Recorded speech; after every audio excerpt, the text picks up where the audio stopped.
نے پتھر میں کیڑے کو پالا، خشک مٹی سے سبزہ نکالا، یہ تیرا ہے جہاں یہ زمین آسماں اے خدایا، کس نے تیری حقیقت کو پایا۔ اللہ تعالیٰ رزق پہنچا دیتے ہیں، ہر مخلوق کو رزق پہنچ رہا ہے۔ انسان کا تو پیٹ اتنا چھوٹا 2 روٹی سے بھر جاتا ہے، ایسی بھی مخلوق ہے جو منوں کے حساب سے کھاتی ہے، ہاتھی شاید ایک دن میں ٹنوں کے حساب سے کھا جاتا ہوگا، اللہ ان کو بھی رزق دے رہے ہیں، سبحان اللہ۔ تو جو پروردگار سمندر کی مخلوق کو رزق دیتے ہیں، ہوا کی مخلوق کو رزق دیتے ہیں، مٹی کی مخلوق کو رزق دیتے ہیں، وہ پروردگار انسان کو بھی تو رزق عطا فرمائیں گے۔ پھر انسان رزق کی خاطر کیوں جھوٹ بولتا ہے، کیوں کسی کو دھوکہ دیتا ہے، کیوں کسی کے مال پہ بری نظر جماتا ہے، کیوں چوری کرتا ہے؟ جب رزق ہمیں مل کے رہے گا، اللہ نے فیصلہ کر دیا، تو ہمیں چاہیے کہ ہم امانت داری اور دیانت داری کی زندگی گزاریں۔ یقین نہیں ہے، دل میں یقین کی کمی ہے، تو اللہ تعالیٰ کی نشانیوں پہ غور کریں تو پھر یقین بڑھ جاتا ہے۔ ہم لوگ ایک مرتبہ امریکہ میں ایک ایکویریم دیکھنے کے لیے گئے، اس میں مچھلیاں ہی مچھلیاں، اللہ، وہ کوئی 5 سٹوریڈ ایکویریم تھا، اور اس کی چھت کے اوپر انہوں نے ایک جنگل بنایا ہوا تھا، یعنی مٹی ڈال کے اس میں بڑھ کے درخت، بڑے بڑے درخت لگائے ہوئے تھے 5ویں منزل پہ، اور اس میں انہوں نے ڈولفن اور ویلز اور یہ بھی رکھی ہوئی تھی، عجیب و غریب مخلوق اللہ کی۔ خیر، کہنے کی بات یہ ہے کہ اس میں ایک جگہ لکھا ہوا تھا کہ بلو ویل اپنی زندگی میں اتنا تیرتی ہے کہ پورا سفر اگر اس کا جمع کریں تو 10 ٹائم کروز ٹوورڈ مون اس کا بن سکتا ہے، یعنی انسان 10 مرتبہ چاند پہ جا کے واپس آئے تو جتنا سفر کرے گا، بلو ویل اپنی زندگی میں اتنا تیرتی ہے۔ تو اس کو پڑھ کے میں کھڑا ہو گیا اور بلو ویل کے بارے میں مزید پڑھنا شروع کر دیا۔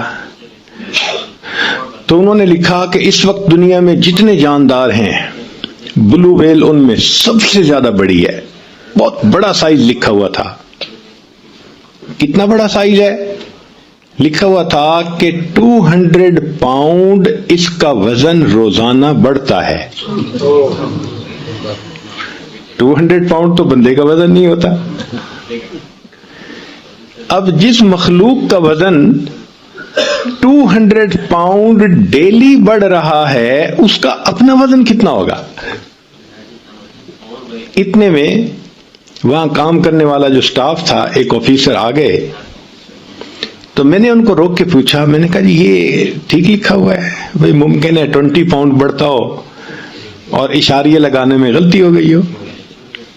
اس نے پڑھا تو مسکرایا، مجھے کہنے لگا سر ہم نے بہت محتاط فگر لکھی ہے 200، ادروائز میری اسٹڈی کے مطابق اس کا وزن 200 پاؤنڈ سے بھی زیادہ روزانہ بڑھتا ہے۔ اللہ اس کو بھی تو رزق دیتے ہیں، اور پتہ ہے اس کا رزق کیا ہے جو آنکھوں سے نظر نہیں آتا، آپ آنکھ سے نہیں دیکھ سکتے۔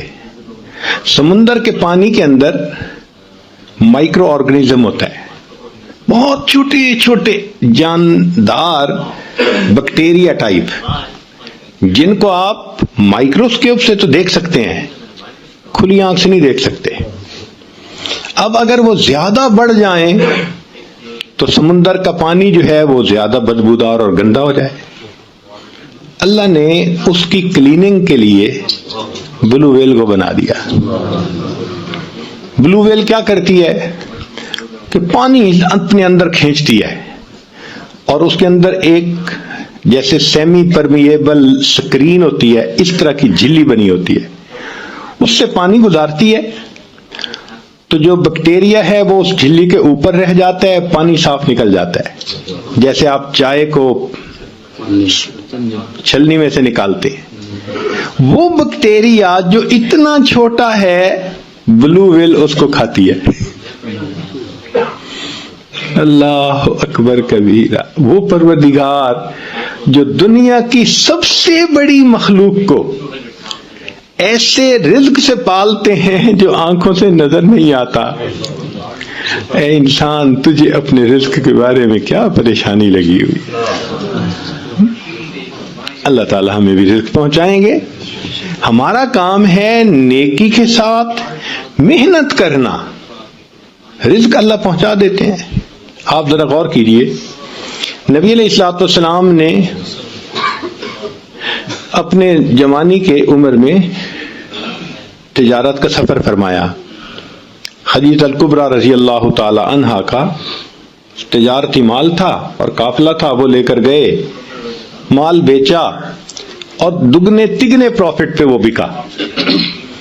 تو خدیجہ الکبریٰ رضی اللہ تعالی عنہا نے اپنے ایک غلام کو بھی ساتھ کر دیا تھا کہ یہ واپس آ کر مجھے ذرا صحیح حالات سنائے گا۔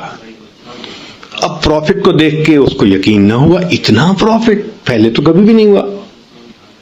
کیا وجہ بنی تھی؟ کہ نبی علیہ الصلوۃ والسلام کے پاس مال تھا مگر پرایا تھا، مال تھا مگر پرایا تھا، مگر نبی علیہ السلام کے پاس صداقت اپنی تھی، دیانت اپنی تھی، عدالت اپنی تھی۔ نبی علیہ الصلوۃ والسلام نے اپنی ان صفات کو پرائے مال پر لگایا، اللہ نے اس کو تگنا چوگنا کر دیا۔ اے انسان، تو اپنی ان صفات کو اپنے مال پہ لگائے گا، اللہ تیرے مال میں برکت کیوں نہیں عطا فرمائیں گے؟ تو اللہ تعالیٰ کی نشانیوں پر غور کرنے سے انسان کے اندر یقین بڑھتا ہے اللہ تعالیٰ کی ذات کے ساتھ۔ دوسری بات کہ اللہ تعالیٰ کی نعمتوں پر غور کرنے سے اللہ تعالیٰ کے ساتھ محبت بڑھتی ہے۔ اللہ تعالیٰ نے ہمیں کتنی نعمتوں سے نوازا ہے، ہم گن بھی نہیں سکتے۔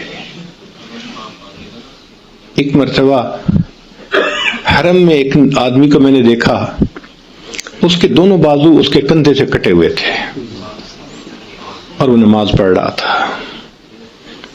یقین جانو اس کو دیکھ کے آنسو تھمتے نہیں تھے۔ میں سوچتا ہی رہا، یا اللہ، یہ اپنا چہرہ کیسے دھوتا ہوگا، یہ کھانا کیسے کھاتا ہوگا، یہ کپڑے کیسے بدلتا ہوگا۔ اللہ رات کو سوئے ہوئے اس کے جسم سے اگر کمبل اتر جاتا ہوگا، یہ کمبل کیسے اوپر پھر لیتا ہوگا۔ پھر اس وقت احساس ہوا، اللہ آپ نے جو یہ نعمت ہمیں بن مانگے عطا فرمائی، ہم نے اس نعمت کو گناہوں میں استعمال کر لیا۔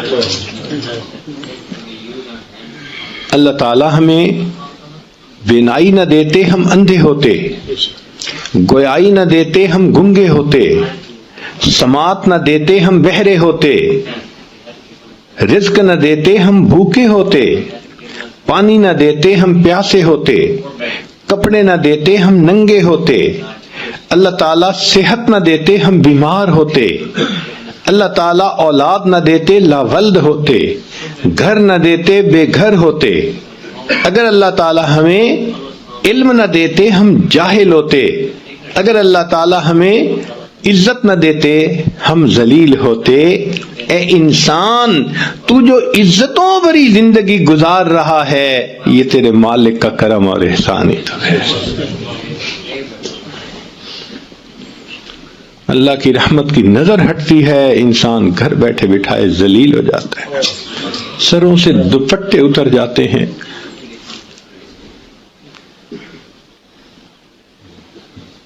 اللہ اکبر کبیرہ۔ ایک وقت ہوتا ہے مٹی کو ہاتھ لگائے سونا بنتی ہے، اور جب دن پلٹتے ہیں پھر کہتے ہیں حضرت آج تو سونے کو بھی ہاتھ لگائیں تو مٹی بن جاتا ہے۔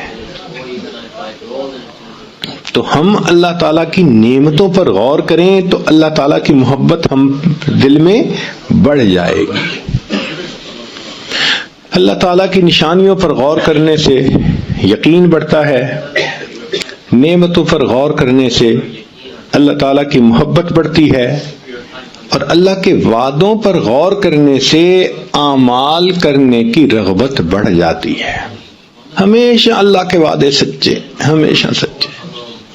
قرآن مجید میں اللہ تعالیٰ نے ایک واقعہ بیان کیا ہے،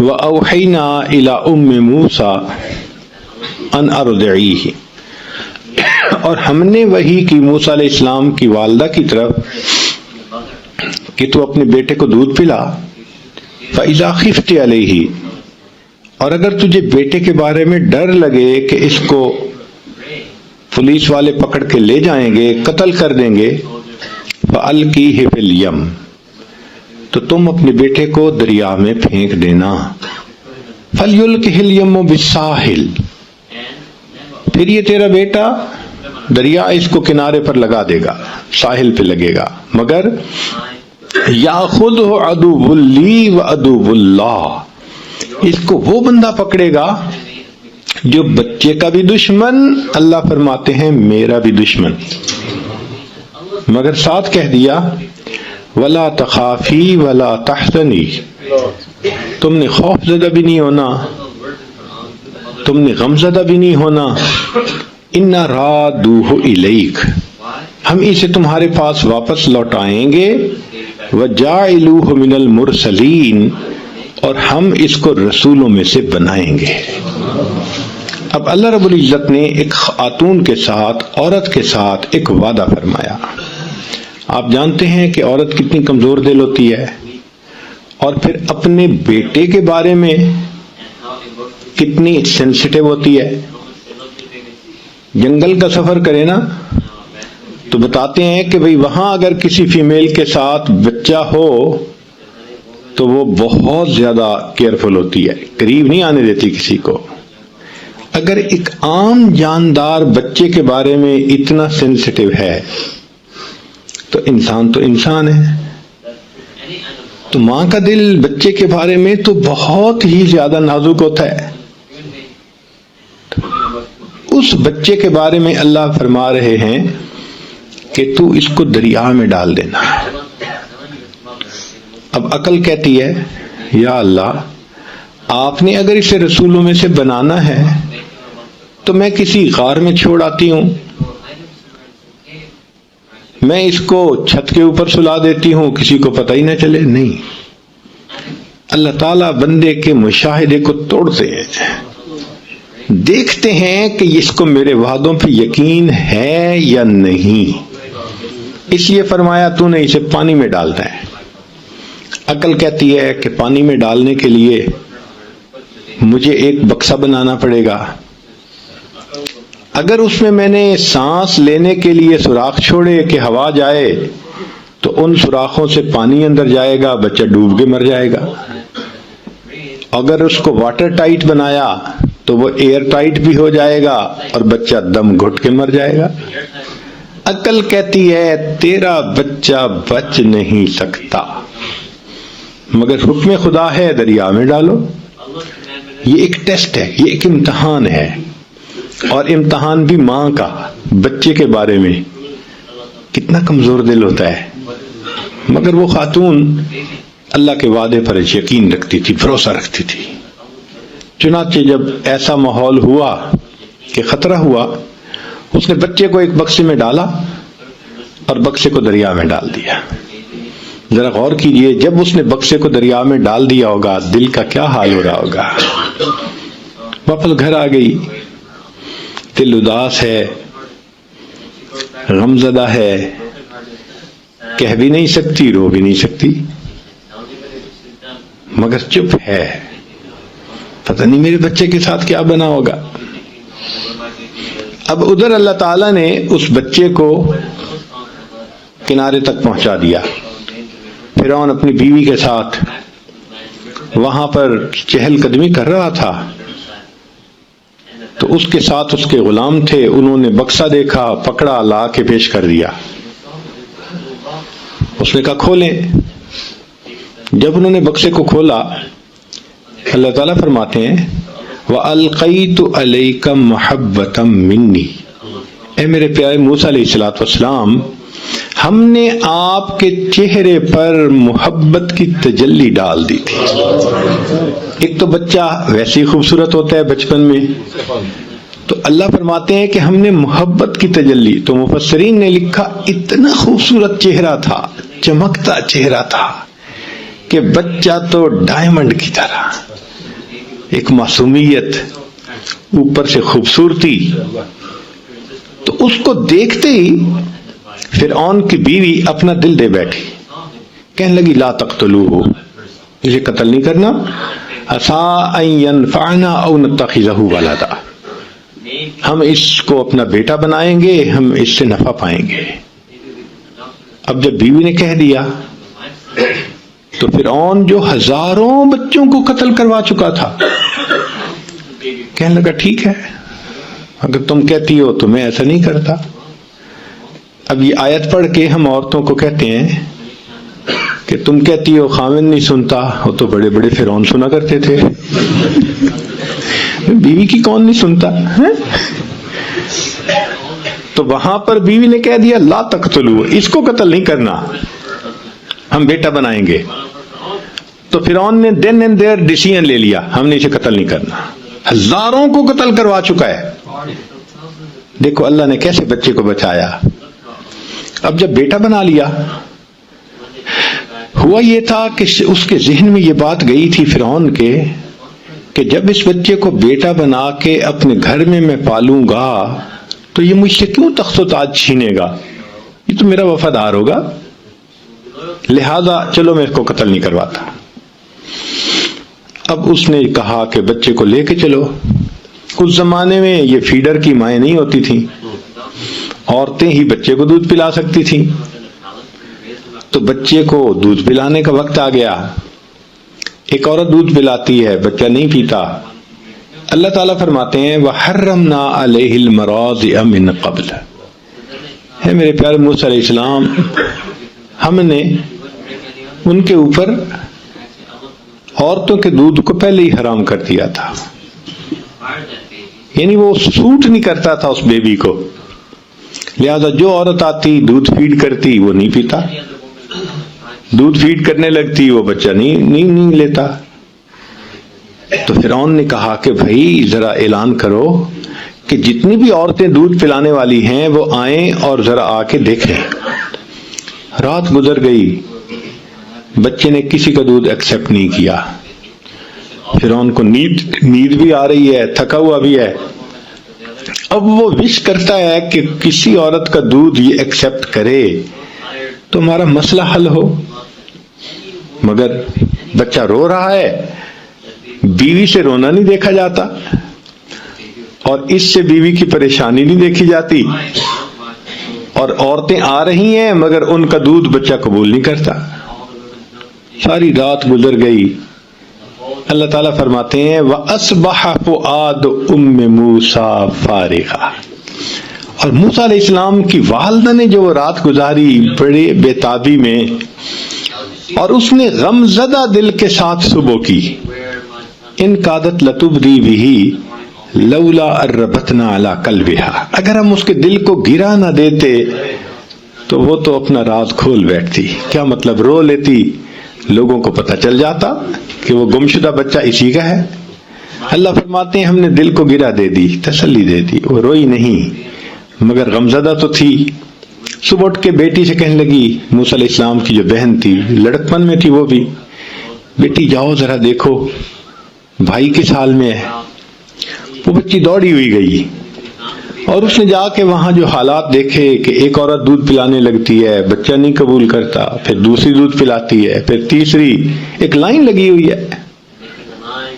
تو جب اس نے یہ دیکھا تو اس نے فرعون کو کہا هل ادلکم علی اہل بیت یکفلونہ لکم وہم لہ ناصحون، کیا میں تمہیں ایسے گھر والوں کے بارے میں نہ بتاؤں کہ جو اس کی کفالت بھی کریں گے، دودھ بھی پلائیں گے اور بڑے ہمدرد بھی ہوں گے۔ تو فرعون کے دل میں کھٹکا تو ہوا، کیوں یہ کہہ رہی ہے؟ تو اس نے سر کے بالوں سے پکڑا، اے لڑکی تو کیوں کہہ رہی ہے ایسے؟ اس نے کہا جی ہم آپ کی رعایا ہیں، ہم آپ کی خیر خواہی نہیں کریں گے تو کون کرے گا؟ اس نے کہا بات تو ٹھیک ہے، لے آؤ جس کو لاتی ہو۔ موسیٰ علیہ السلام کی بہن دوڑی ہوئی آئی اور آ کے امی چلو چلو بچہ دودھ نہیں پی رہا، تو ماں آ گئی۔ اب جب ماں نے دودھ پلایا تو موسیٰ علیہ السلام نے پینا شروع کر دیا، بچے نے فوراً پینا شروع کر دیا، ایک شور مچ گیا، ایک عورت کا دودھ بچے نے ایکسپٹ کر لیا۔ وہ فرعون کو تو پہلے ایگزرٹ ہو چکا تھا، ایگزاسٹڈ تھا، سونا چاہتا تھا، وہ بدبخت تو سننا چاہتا تھا کہ بچہ دودھ قبول کرے تو میری جان چھوٹے۔ جب اس کو نیوز ملی نا، کہنے لگا ہاں بالکل ٹھیک ہے، اس عورت کو جانے نہیں دینا، میں سونے جا رہا ہوں۔ لو جی، عورت کو گھر میں رکھ لیا گیا، عورت دودھ پلاتی ہے، بچہ خوشی سے پی لیتا ہے، اب بچہ خوش ہو کے ہنستا ہے، کھیلتا ہے، سب بہت مطمئن ہے۔ تیسرا دن ہوا تو موسیٰ علیہ السلام کی والدہ نے فرعون سے کہا کہ دیکھو بھائی، اپنا گھونسلہ اپنا، کچا ہو یا پکا، میں تو اس محل میں نہیں رہ سکتی، میں تو اپنے گھر واپس جا رہی ہوں۔ جب وہ واپس جانے لگی اور فرعون نے دیکھا کہ یہ رکے گی نہیں، کہتے اچھا سنو، ہمارے بیٹے کو بھی ساتھ لے جاؤ، اس کو دودھ تم وہاں پلاتی رہنا، ہم تیری تنخواہ وہیں پہ بھیج دیا کریں گے۔ اللہ تعالیٰ قرآن مجید میں فرماتے ہیں فَرَدَدْنَاهُ إِلَىٰ أُمِّهِ، ہم نے اسے لوٹا دیا اس کی ماں کی طرف، كَيْ تَقَرَّ عَيْنُهَا، تاکہ اس کی آنکھیں ٹھنڈی ہوں، وَلَا تَحْزَنْ، اور وہ غم زدہ نہ ہو، وَلِتَعْلَمْ، اور وہ جان لے أَنَّ وَعْدَ اللَّهِ حق، اللہ کے وعدے سچے ہیں، وَلَكِنَّ أَكْثَرَهُمْ لَا يَعْلَمُونَ، ہم بندے نہیں سمجھتے، واقعی اللہ کے وعدے تو سچے ہوتے ہیں۔ آپ کہیں گے جی بڑی دور کی مثال ہے، قریب کے زمانے کی مثال دیکھنی ہے تو نبی علیہ الصلوۃ والسلام کی مثال دیکھ لیجیے۔ مکہ مکرمہ میں شروع میں کیا حالات تھے؟ جو کلمہ پڑھتا تھا اسی کو مار پڑتی تھی، کسی کے سینے پہ چٹان رکھ دی جاتی تھی، کسی کو ریت پہ گھسیٹا جاتا تھا، کسی کو مارا جاتا تھا۔ سمیہ رضی اللہ عنہ کی ایک ٹانگ کو ایک اونٹ کے ساتھ رسے سے باندھا، دوسری ٹانگ کو دوسرے اونٹ سے، اور دونوں اونٹوں کو مخالف سمت میں انہوں نے بھگایا، اور ان کی پوری باڈی جو تھی وہ درمیان میں سے شیئر آف ہو گئی۔ ایسی تکلیفیں ان کو دیتے تھے۔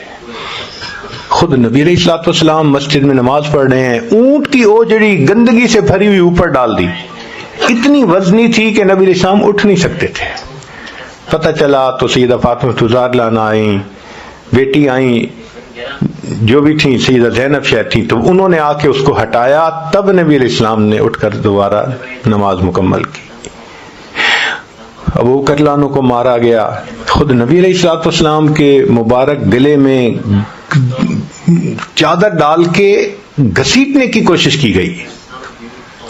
یہ حال تھا ابتدا میں، کنڈی دے کے کلمے کی تعلیم کر رہے تھے، اور اس پر بھی ابو جہل نے بیٹھ کے پروگرام بنایا کہ ان کو قتل کرو، جان چھڑاؤ، 100 اونٹ کا انعام متعین کر دیا۔ اب بتائیں کیا حالت ہے کہ کسی کے سامنے اظہار نہیں کر سکتے، مسجد میں آ کے نماز پڑھ نہیں سکتے، اپنے دین کی دعوت دینی کتنی مشکل بن گئی۔ اور اس وقت اللہ تعالیٰ وعدہ فرماتے ہیں کہ اے میرے حبیب صلی اللہ علیہ وسلم، آپ یہاں سے ہجرت کر جائیے، ان الذی فرض علیک القرآن لرادک الی معاد، جس ذات نے آپ پہ قرآن کو نازل کیا وہ آپ کو دوبارہ اسی جگہ پر واپس لوٹائے گا۔ یقین نہیں آتا آنکھوں کو، عقل سوچنے سے عاجز ہے۔ جہاں ہر گھر میں دشمن ہیں، اپنے دشمن بن گئے ہیں اور جان کے پیاسے بن گئے ہیں، یہاں اللہ فرماتے ہیں کہ ہم تمہیں لوٹائیں گے۔ تو اللہ کے حبیب صلی اللہ علیہ وسلم نے ہجرت کا ارادہ کر لیا اور بیت اللہ پر آخری نظر ڈالی، اور بیت اللہ پر نظر ڈالتے ہوئے محبوب صلی اللہ علیہ وسلم کی آنکھوں میں آنسو تھے۔ فرمایا بیت اللہ، میں تجھے کبھی نہ چھوڑتا، اس شہر کے لوگ مجھے یہاں رہنے نہیں دیتے۔ تو آنسوؤں کے ساتھ آپ صلی اللہ علیہ وسلم رخصت ہوئے اور مدینہ طیبہ ہے۔ اب کافروں کو اپنی طاقت پہ اتنا ناز تھا کہ وہ چپ کر کے بیٹھ جاتے، بھئی چلو یہ مخالف تھے چلے گئے، مکہ خالی ہو گیا۔ نہیں، وہ 400 کلومیٹر دور پھر لڑنے کے لیے آ گئے، اتنا ان کو طاقت میں ناز تھا۔ پھر اللہ تعالیٰ کی شان دیکھیں، چند سال گزرے کہ بالآخر ہجرت کے 10ویں سال کیا ہوا، نبی علیہ الصلوۃ والسلام فاتح مکہ بن کر مکہ مکرمہ میں داخل ہو رہے ہیں اور فرماتے ہیں الحمدللہ وحدہ، سب تعریفیں اللہ کے لیے ہیں، نصر عبدہ، اس نے اپنے بندے کی مدد کی، وحزم الاحزاب وحدہ، اور اس ایک اللہ نے سب کو شکست عطا فرمایا۔ اللہ نے فاتح بنا کر واپس لوٹا دیا۔ اللہ کے وعدے سچے۔ تو اللہ تعالیٰ کے وعدوں پر غور کریں تو انسان کے دل میں عمل کرنے کا جذبہ بڑھ جاتا ہے۔ پھر اللہ تعالیٰ کی وعیدوں پر غور کریں تو خوف خدا زیادہ ہو جاتا ہے۔ اللہ تعالیٰ کی وعیدیں، یعنی اللہ تعالیٰ نے جو اپنے عذاب کے بارے میں بتایا ہے نا کہ جو انسان گناہ کرے گا تو میرا ایسے عذاب آئے گا، اس پہ غور کرے۔ ہم نے اپنی زندگی میں دیکھا ہے، جس کو شراب کی عادت پڑی اس کی زندگی میں بربادی آنکھوں سے دیکھی گئی۔ جس بندے کو زنا کی عادت پڑی وہ مختلف بیماریوں کا لازمن مجموعہ بنا۔ حدیث پاک میں آتا ہے جو زنا کرتا ہے اس کی عمر گھٹا دی جاتی ہے۔ تو جس نے گناہ کا راستہ اختیار کیا بالآخر برباد ہوا، دنیا کی بھی ذلت، آخرت کی بھی ذلت۔ تو اللہ تعالیٰ کی وعیدوں پر غور کریں۔ اللہ اکبر کبیر۔ ایک واقعہ میں آپ کو سناتا ہوں، بات مکمل کرتا ہوں۔ ایک گزٹڈ آفیسر 22 گریڈ کا آدمی، سیکٹری لیول کا، منسٹر کے ساتھ جو کام کرتے ہیں، بڑے اختیارات ہوتے ہیں ان کے، اور وہ اگر رشوت لینے والے ہوں تو پھر ان کے پاس ملینز ہوتے ہیں۔ ایسا ہی ایک آدمی تھا، پرسنالٹی بھی بہت امپریسو تھی، تعلیم بھی بہت تھی، اور اس کے پاس رشوت کا مال بھی کروڑوں میں تھا۔ اس نے اپنا گھر بنایا ایک کالونی میں، قدرتاً مسجد بالکل قریب تھی۔ جب وہ شفٹ ہو گیا تو رویا ہوا تھا، تو مسجد میں فجر کی اذان ہوئی، اس کی آنکھ کھل گئی۔ اس نے کہا یہ کیا مسئلہ ہے، یہ روز میری نیند خراب کیا کرے گا۔ اس نے اگلے دن مؤذن کو بلوایا اور کہا کہ بھئی تم جو ہے اسپیکر پہ مت اذان دیا کرو۔ مؤذن نے نمازیوں کو بتایا، تو نمازیوں نے کہا بھائی ہم بوڑھے ہیں، ہم تو گھڑی بھی نہیں دیکھ سکتے، اذان کے انتظار میں ہوتے ہیں، اذان ہوتی ہے تو ہم مسجد میں آتے ہیں، اور ساری مسلمانوں کی آبادی ہے، کیا مسئلہ ہے تمہیں، کیوں تم اذان نہیں دیتے؟ انہوں نے کہا نہیں، تم اذان دو لاؤڈ سپیکر میں فجر کی، کوئی بات نہیں۔ اگلے دن اس نے پھر اذان دی۔ اب یہ آفیسر صاحب جن کو اپنی طاقت کا، اختیارات کا، پیسے کا اتنا ناز تھا، یہ دن میں اٹھا، اس نے مؤذن کو بلوایا، ایک تھپڑ لگایا۔ تجھے کہا نہیں تھا کہ اذان نہیں دینی، اسپیکر میں کیوں دی؟ اس نے کہا جی سارے محلے والے چاہتے ہیں کہ میں دوں، میں کس کی مانوں کس کی نہ مانوں؟ بس اس بندے کا یہ عمل ایسا اللہ کو ناپسند ہوا کہ میری عظمت کی آواز لگتی ہے اور اس کی نیند خراب ہوتی ہے۔ لو جی، چند دن کے اندر اس گزٹڈ آفیسر صاحب کے اوپر فالج کا اٹیک ہو گیا، دونوں ہاتھ یوں۔ اب جب دونوں ہاتھ بیکار ہو گئے تو دفتر والوں نے بھی چھٹی کرا دی کہ جی آپ سک لیو پہ جائیں، اگر ٹھیک ہو گئے تو آئیں، ورنہ پھر ختم۔ 1 سال علاج کرتا رہا، کوئی فائدہ نہ ہوا۔ تو دفتر والوں نے کہا کہ بھئی آپ اپنی ریٹائرمنٹ لے لیں بینیفٹس کے ساتھ، پیسے تو مل گئے بہت سارے مگر دولت تو چلی، نوکری تو چلی گئی۔ اب جب گھر آ گیا تو اللہ کی شان کے فالج کا پھر اٹیک ہوا اور دونوں پاؤں بھی اسی طرح معذور ہو گئے، پاؤں سے بھی معذور، ہاتھوں سے بھی معذور۔ سارا دن گھر میں ہے، طبیعت تو بڑی افسرانہ تھی، اب کبھی بیوی کو ڈانٹتا ہے، کبھی بچے کو، یہ نہیں کر رہے وہ نہیں کر رہے، تو گھر والے بھی خدمت کر کر کے پریشان۔ ایک دن بیوی کو جو ڈانٹا، اس نے کہا دیکھیں میں تمہاری خدمت کر کر کے صحت خراب کر چکی ہوں مگر تمہاری زبان سے کبھی شکریہ کا لفظ تو نہیں نکلا، ذرا سی بات پہ تم بے جا گالیاں نکالتے ہو۔ اب اگر تم نے مجھے گالیاں نکالی نا تو میں امی ابو کے گھر چلی جاؤں گی۔ اس نے اور گالیاں نکالی، وہ بچوں کو لے کے گھر چلی گئی اکیلا۔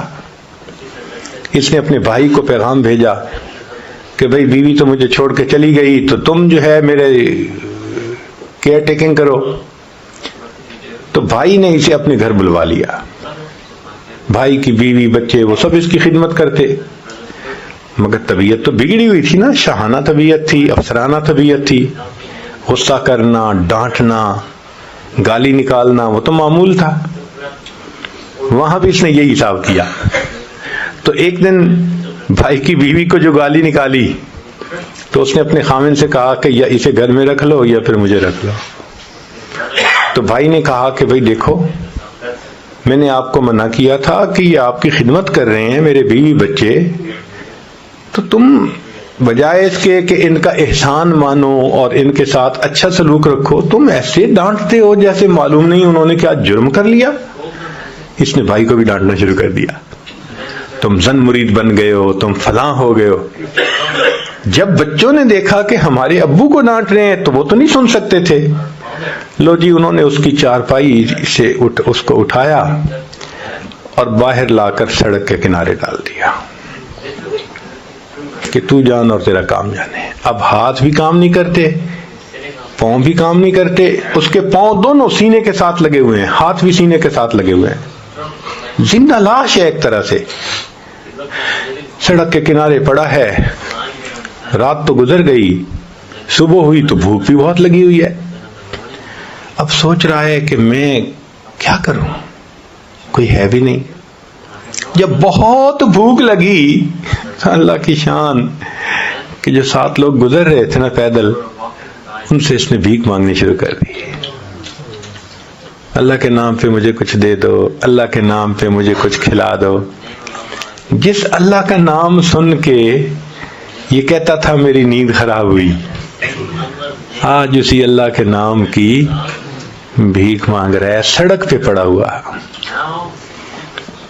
ایک نوجوان گزرا، اس نے اس کو 10 روپے دیے، کہتے میں 10 روپے کو کیا کروں، نہ میرے ہاتھ کام کرتے ہیں نہ پاؤں کام کرتے ہیں، آپ مجھے پلیز کہیں سے کھانا لا کے کھلائیں۔ اس نے کہا میرے پاس تو اتنی فرصت نہیں، میں تو اسکول پہنچنا ہے۔ اور آدمی گزرا، تیسرا گزرا، ایک نے کہا اچھا میں تمہارے لیے کھانا لاتا ہوں، روٹی لا کے دیتا ہوں۔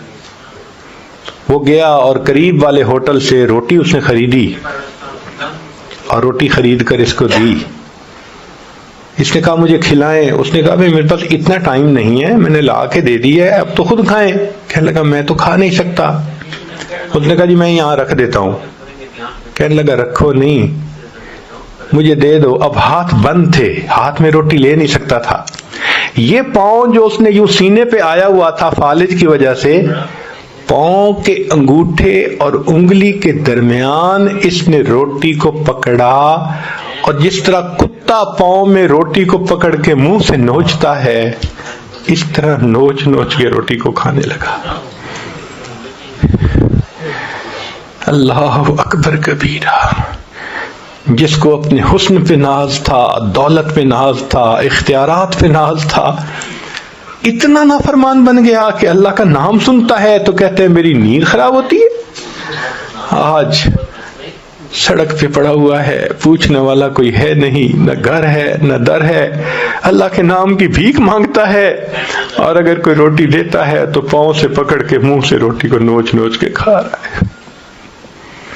اللہ تعالیٰ جب بندے سے ناراض ہوتے ہیں پھر تگنی کا ناچ نچا دیتے ہیں بندے کو۔ تو اللہ تعالیٰ کی وعیدوں پر غور کرنے سے پھر انسان کے دل میں خوف آ جاتا ہے۔ تکبر نہیں کرنا چاہیے، بڑائی نہیں دکھانی چاہیے، دوسروں کو تکلیف نہیں دینی چاہیے، پھر انسان گناہوں سے بچ جاتا ہے۔ تو 5 باتیں آج آپ کی خدمت میں پیش کرنی ہے۔ پہلی بات، اللہ کی نشانیوں پر غور کرنے سے یقین بڑھتا ہے، اللہ تعالیٰ کے نعمتوں پر غور کرنے سے اللہ کی محبت بڑھتی ہے، اللہ تعالیٰ کے وعدوں پر غور کرنے سے اعمال کی رغبت بڑھ جاتی ہے، اور اللہ کے وعیدوں پر غور کرنے سے اللہ کا خوف دل میں بڑھ جاتا ہے۔ اور آخری چیز، اپنے گناہوں پر غور کرنے سے ندامت کا احساس زیادہ ہو جاتا ہے۔ ہم اگر دیکھیں ہم نے کیا کیا گناہ کیے اور رب کریم نے نقد سزا تو نہیں دی، پھر ہمارے گناہوں کو چھپایا، اور گناہوں کے باوجود اللہ نے لوگوں کی زبانوں سے پھر تعریفیں کروائیں۔ اللہ آپ کتنے حلیم ہیں، کتنے کریم ہیں۔ اللہ اکبر، ہم گناہوں پہ گناہ، گناہوں پہ گناہ۔ اللہ رزق بھی دے رہے ہیں، صحت بھی دی ہوئی ہے، نعمتیں بھی دے رہے ہیں، عذاب کو بھی ٹال دیا۔ اللہ اکبر کبیرہ۔